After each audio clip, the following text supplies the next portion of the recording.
Who in the hell is Greg Rollett, and why in the hell is he talking in the third person in the intro? Find out in this episode of Dad Chat. Just want to finish these chats with Dad. Dad, I just want to chat with you some more. Welcome to another episode of Dad Chat. Dad stuff, okay? For everything dads need to know about business, life, news, and doing everything they need to do to take over the world. Take over the world. And still get home in time for dinner. Time for dinner, sweetie. With your hosts, Greg Rollett and Matthew Goldfarb.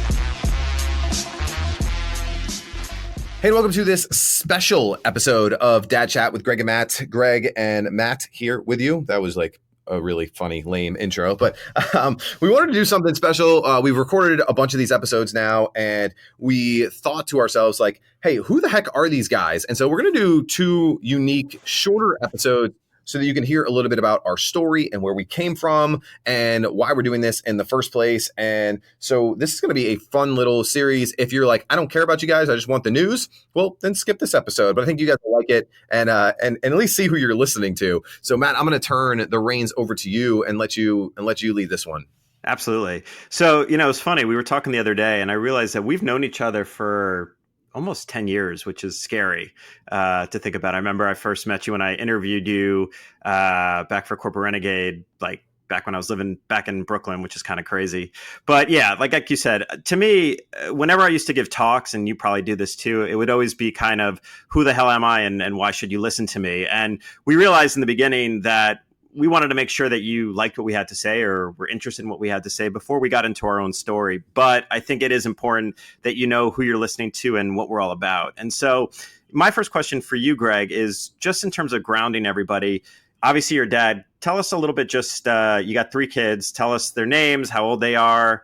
Let's start there. So I couldn't start any of that conversation without talking about my wife, Jennifer. We are high school sweethearts. Our stories of when we met are a little bit different, but she thinks we met around her sweet 16. I think we met a few months ago at a McDonald's.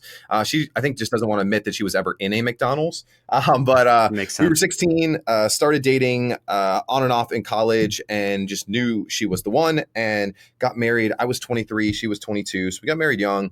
And we now have 3 amazing boys. So we're raising a baseball team over there. Colton, who just turned 7 as of this recording, Ryder, who's 5, and Ashton, the little guy, who is now 1. And they're 3 amazing dudes. And it's been an incredible ride. 12 years of marriage, 3 kids, third home now that we've owned together. It's kind of been an incredible journey and an incredible ride to get to where we are today. That's amazing. And our kids are, I think, maybe a week and a half apart, your oldest and Nate, which is always kind of cool. And I think for you and I, we've always bonded over business. We've always bonded over other stuff. But I think when we realized we were having kids at the same time, that just brought another level to it. So tell us just a little bit about kind of what you do in your day job when you're not here rocking Dad Chat with me. I know you serial entrepreneur, do a lot of stuff. Give people kind of a brief understanding of the type of work you're doing and some of the business stuff you're involved in. Yeah, so I came from the music industry, started as a rapper in high school, recorded a bunch of albums, turned into a rap rock band, toured the country, and when I ended that career, I found this kind of like marketing on the internet world and people selling digital courses and programs and products. And 11 years ago now, I created my first online course to teach musicians what I was doing, how to tour, how to make a living, how to sell their music, things like that. And for the last 11 years, I've been selling my own products, programs, and services online to people all over the world. The current incarnation of that is a company called Ambitious Media Group, where we also own ambitious.com. And we really help entrepreneurs, professionals, and business owners to create a business that fuels their life. And we do that through media, marketing, and PR, meaning we help people to create videos and books and programs and courses and marketing that works for them 24/7. So they're not a slave to their business, and they actually get to do the things that I like to do, which is, get home in time for dinner every single day. And it's incredible. We're a pseudo agency versus also kind of a course product coaching company. And it's amazing what we've been able to do over the last 10 years. I've been able to speak all over the world. I have incredible products. I have a reality TV show on Amazon Prime, and I get to do fun stuff with fun people to help them not just get more customers and clients, which is what we all want as business owners, but to help them understand how they can structure their business in a way that gives them more freedom so that they're not a slave to their business and they miss out on the moment. So that's kind of what we get to do. And it's been one hell of a ride that, as much as I've been doing this for like 11 years, I feel like every single day, like we're just getting started. Like we're just at the bottom of this curve. So I think that's what's exciting, is knowing that no matter how far we've come, we've got a really long way to go. Awesome. So what was your stage name? Yeah, it was Giro. So for Greg Rollett, I didn't really have like, Thugs Are Us as like a stage name. We didn't really have that gangster rap name. So I went with Giro, and it stuck with me. And in my raps and stuff, like I was a huge Jay-Z fan, like everyone kind of in our and so he had Jay-Z and he had Jehovah and he had Jigga and like all these monikers. And so I was Giro, but then I called myself Rizzo and, all these things. And I still have friends from that era, and that's all they know me as, is Giro and Rizzo. And it's funny now, like in like dad world, like no one has a clue like about that until I have a big LL Cool J style microphone on my right arm, tattooed on my right arm. So, when I'm jumping in the pool with other dads, they're like, why do you have a microphone? And then obviously the story comes out, and then I'm the butt of the joke for a really, really long time. That's awesome. And I appreciate your willingness to expose yourself in that regards. So, obviously having your own business, I've been there. It's a lot of work. It's exhausting. And we've kind of talked about this already a bunch, but kind of what changed for you? Like, how did the way that you approach the work that you're doing, how's it changed, say, when Colton came around, either when Jen first got pregnant and you knew the baby was on its way, to kind of even how you've changed things up? Like, how did it change your mentality in terms of how you approach the work that you're doing? So when Jen first got pregnant with Colton, what it did, and I tell this to a lot of new fathers to be, like when they find out that their wife or their significant other or girlfriend or baby mama gets pregnant, is that you now have a real sense of urgency. Like there is a 9-month clock to get your shit together and figure out what it is. And for me, I doubled my take-home income in that 9 months. And then I doubled it again during Colton's first year being born. And it was not necessarily because I was better at what I did. It's because I had urgency around what I did. Is that, oh shit, like I got to provide for this kid in 9 months, whether I'm ready to or not. And it forced me to make the important things, and the non-important things were really left by the wayside. And I focused in on, what do I need to do to move my business forward, to move my career forward, to stop lollygagging and, kind of do what's necessary and cut out a lot of the extra stuff. And time, as like time shrinks when you have kids, because, like this morning, woke up, I got up an hour before the kids, start making school lunches. I start making breakfasts. I start packing backpacks, getting clothes ready. Kids wake up, feeding them breakfast, getting them dressed, getting them ready to go, getting them out the door, 2 different schools on 2 different parts of town, then get into the studio. I'm here recording with you. Then I have like actual work to do. This afternoon, we have a baseball game it's at 6 o'clock. Got to get to the field at 4 o'clock, which means I have to leave the office or get to the field at 5 o'clock, which means I have to leave the office at 4 to get Colton there by 5. So my workday is compressed into essentially 10 o'clock to 4 o'clock. And I have to focus and be committed to the task at hand. I can't get distracted. I can't allow different things to come in. And so the word no has become a good friend. Scheduling, time blocking has become a really good friend.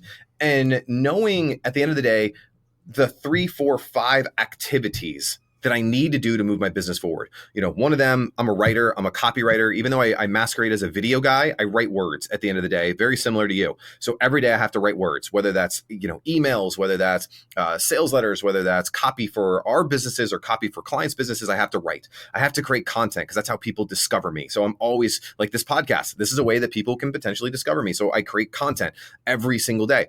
I am always doing something to generate new business or future business. So that could be emailing my email list. That could be running an advertising campaign. That could be launching a new front end. That could be, rekindling old relationships, but something to create either business for today, or I also know like business in the future, because I might not get the client today, but I know you might sign up with me 6 months from now or 6 weeks from now. So, really boiling down to those 3 activities of writing, content creation, and creating opportunity. That is how, and everything else is kind of just noise. And look, I'm not perfect by any stretch of the imagination. Like I will, zone out and check Facebook for 10 minutes like every other human being on the planet. But I know that if I focus in on those three activities, whether they're for myself or for a client, if I do those three things, I will get everything that I need to do to get done during the day. And I can get home at 4:00 to get cold into the field at 5:00. And I feel accomplished. And I also don't feel like I left anything out on the field. So that sense of urgency and then knowing what really moves the needle, those two things are mega important to my, whatever you want to call it, success or ability to juggle work life, family life balance. It's not a balance. They're both full-time gigs, but that's kind of how I see it. Yeah, no, that's I like that you share that and kind of laid it out, which actually makes me ask another question, which is, so if you know that in a day you only have time to do X, Y, and Z, do you figure that out the night before? Is it when you get to the office, you're like, okay, here's what I'm going to focus on? Like, how do you set aside from like, okay, I've got to call at 10:30 and I've got to call at 11, but these are the tasks I want to get done. When do you make those kind of executive decisions on what you're going to focus on any given day? I wish I was better at making them at night, but I'm not. I like to go to bed, and I know other people sell the opposite, which is, lay out your to-do list the night before. It allows your brain and your subconscious to kind of think about it. And I agree to that to an extent, but I also don't want my brain to then start working at night because then I might never go to sleep. Right. As soon as I start like thinking about an idea or an angle or a hook as a marketer, as a content creator, I might never go to sleep. So I don't do anything until I check my calendar first thing when I wake up to know like what's going on, where are the holes, where are the gaps. And then I fill in those gaps with that writing time, that content creation time. So like today, I have this recording that you and I are doing together. I have a meeting at 1:00 and a meeting at 2:00. So from 10:30 till 1:00, I will block in. All right, 10:30 to 11:30 is work for this client. I have to rewrite a sales script for them. From 11:30 to 12, I am plotting out a new TV show that we're going to be filming. 12 to 1 is a working lunch. So I have a couple things that I read during lunch today, like newsletters, Adweek magazine, Digiday. Like I have a couple things that like keep me abreast in the industry. And then I start my meetings at 1 and at 2. And then from 3 to 4 is kind of that leftover time where I will get. But my major project today is a sales letter for a client and prepping for a TV shoot. And that's really the only two things I'll really get done today, which doesn't sound like a lot, but it. But like writing it's a long form video sales letter, that's a big project, and so that's really all I have to do today. I do that in the morning. So I do fill in my blanks in the morning as opposed to the night before. Awesome.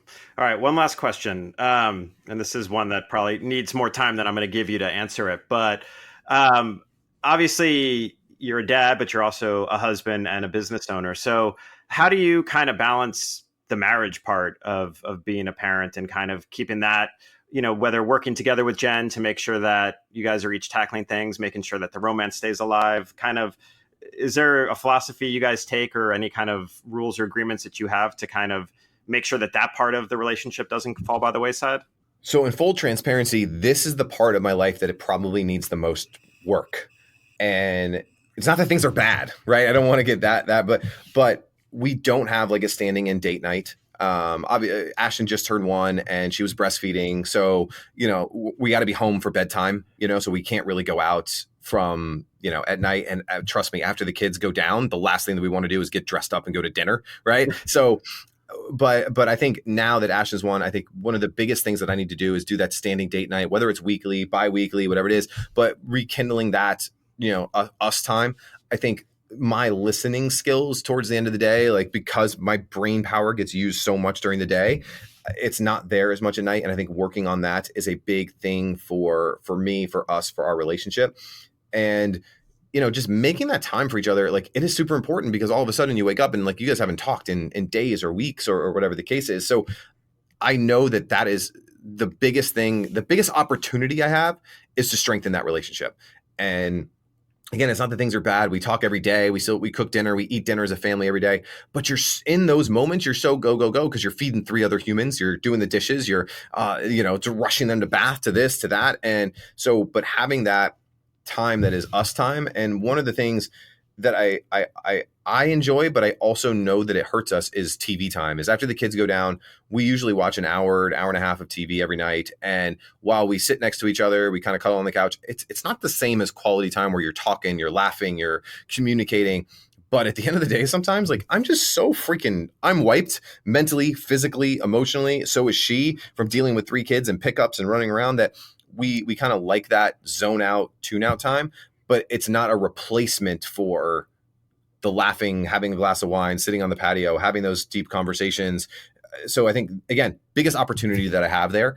And again, love my wife with everything that I have, and she's amazing and she's the best mom on the planet. But I think that's a cool opportunity to strengthen an area of my life, if that makes sense. No, it makes total sense. And I appreciate your transparency and saying this is an opportunity to improve, and it's what I'm working on. And I think that's what we're always trying to do. So I appreciate that. I think that's it for now. I know we wanted to make sure we keep this one short. So, Greg, thanks for taking time for this little special episode. We'll have one where you'll learn all about me coming up soon. And any closing remarks, or I'll let you finish us up here.